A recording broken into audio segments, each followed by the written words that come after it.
Welcome to recipe house. আজ আমরা বানাবো বাঁধাকপির পকোড়া। বাঁধাকপির পকোড়া বানাবার জন্য প্রথমে বাঁধাকপিটিকে সরু করে কুচিয়ে নিতে হবে। এবার এতে একে একে দিয়ে দেবো পেঁয়াজ কুচি, লঙ্কা কুচি, বেসন, তারই সাথে দিয়ে দেবো হলুদ গুঁড়ো, লঙ্কা গুঁড়ো, চাট মশলা।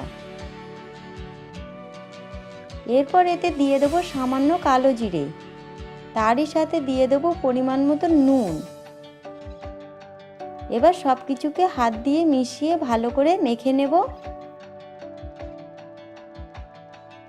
মেশানোর পর অল্প করে জল দিয়ে এটিকে মাখতে থাকবো। যতক্ষণ না বাঁধাকপিগুলি নরম হয়ে আসছে ততক্ষণ এটিকে ভালো করে মাখতে থাকবো। দেখুন বাঁধাকপিগুলি নরম হয়ে গিয়েছে। এবার এটি ভাজার জন্যে তৈরি হয়ে গিয়েছে। এবার একটি কড়া নিয়ে নেব। কড়া গরম হলে তাতে দিয়ে দেবো তেল। তেল গরম হলে একে একে বাঁধাকপির পকোড়াগুলি ছাড়তে থাকব।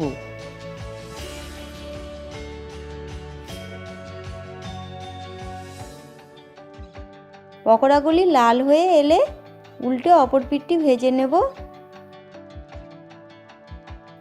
বাঁধাকপির পকোড়াগুলি ভাজা হয়ে গিয়েছে। এবার এগুলিকে তুলে নেব। একইভাবে বাকি পকোড়াগুলিকেও ভেজে নেব।